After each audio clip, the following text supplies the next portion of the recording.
As a massive fan of animated content in general, 2D animation has always been one of my favorite expressions of art. It kind of blows my mind seeing all of the hard work, patience, and years of experience that was required from so many artists to create all-time classic films like Spirited Away, Beauty and the Beast, and The Lion King. We'll get back to you later. That's not to say that we don't get great 3D animated movies. From Toy Story to Spider-Verse, we've been shown how the technical innovation in the space has allowed for an entirely new style and method to deliver these stories. While I'm grateful for the rise of 3D animation as an artistic medium and tool, too much of anything usually doesn't end well. When CGI came along, I embraced it. I thought it was more of a split in the road. I didn't quite realize that it was being looked at as an evolution. And I never really agreed with the reasons that I was given for that decision. We've been in a trend in CGI where every advancement was awe-inspiring. Realism seemed unattainable. And then we got to the point where now it looks real. And now we're bored.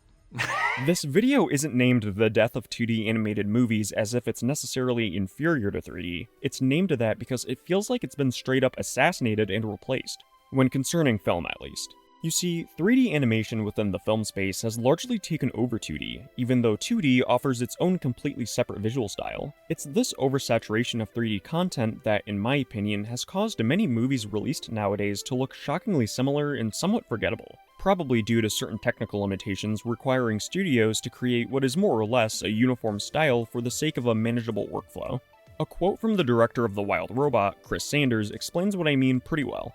Back in the day, changing the style of your film was relatively easy and exciting. We would always have different styles depending on the kind of film that we were making. But when CG came along, we were gravitationally obligated to this particular look, just because the technology wouldn't let us escape. Everybody has struggled with that because we lost that ability to be as dynamic and as surprising visually as we used to be. This quote from Chris makes a lot of sense, and he even goes on to say that the breakthroughs found by the Spider-Verse films eventually opened up a lot of creative potential for the future. But I'll save that part of the video for later. While technical limitations of the time makes a lot of sense as to how the oversaturation of this very similar looking CGI animated style occurred, I find that the situation as a whole goes even deeper than that. It involves a lack of awareness from studios as to what audiences actually want, as well as what I would consider to be a lack of artistic integrity. Although, to fully understand why there has been such a drought of theatrical 2D animation, and why most of it is seemingly saved for television, it's important to see how 2D and 3D animation stack up against each other. The easiest way to explain the difference between 2D and 3D animation is like this. 2D animation requires a very strong understanding of anatomy and perspective, because you're drawing characters and objects from every angle, frame by frame. Every moment generally needs to be redrawn, which is tedious, time-consuming, and demands a lot of skill. 3D animation, on the other hand, requires a better technical understanding of the software itself. You need to learn techniques like texturing, modeling, and rigging, which is how you set up a digital skeleton so a single model can be animated. Once the model is made, you can reuse it across different scenes, saving a lot of time. Of course, this is a very simplified version, both are incredibly complex in their own ways, but this just gives you a surface-level idea of how they function. The point is, while both methods are equally valid, only one of them still dominates the Western film industry today. Audiences were naturally drawn to 3D animation for a few reasons. When it first emerged, it felt fresh. Along with better visual realism, it came with a more cinematic experience that instantly caught the eyes of audience members. Over time, as technology improved, 3D animation became more flexible, and the technical limitations that made early CGI look so clunky started to disappear.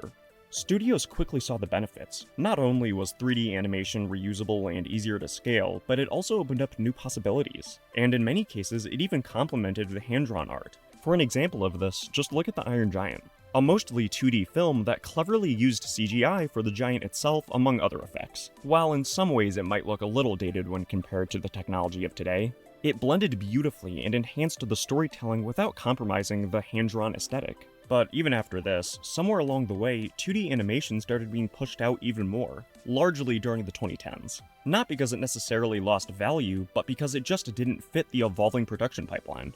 And that's the tragedy. One of the biggest advantages of 2D was its ability to offer distinct visual styles. Studios like Sony and DreamWorks continued to experiment, but others like Disney took a much safer route. Over time, Disney's character designs and overall art style began to blend together. That house style became the default, with minimal variation between films.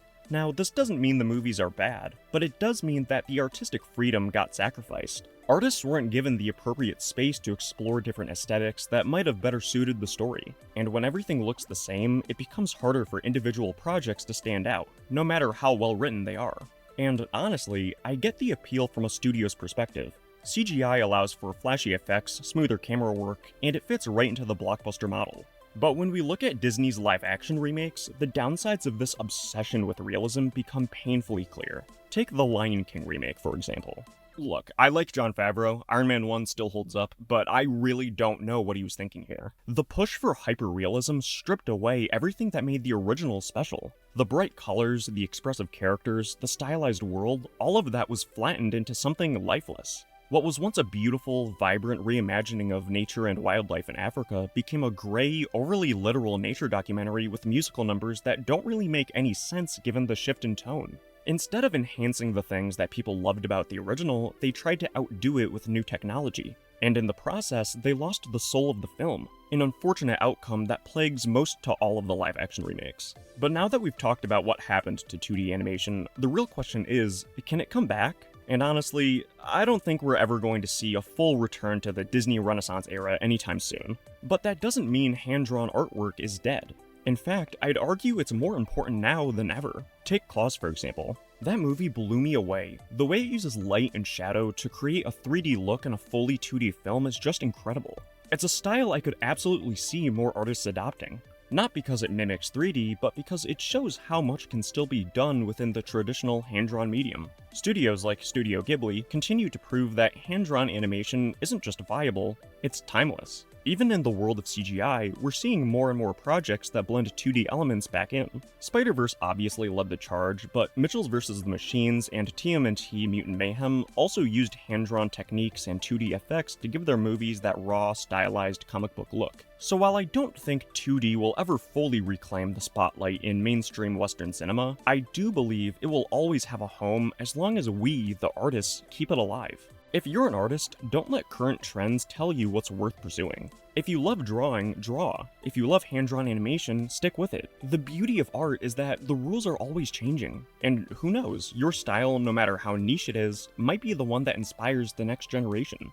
And that's why I'm so grateful for the films that we grew up with. They didn't just entertain us, they inspired countless people to create. And all we want to do now is pay that forward. With that said, thanks so much for watching. If you enjoyed the video, drop a like and subscribe, it really helps out the channel. And let me know in the comments if there's any animated films that's doing something visually unique right now. Until next time, take care.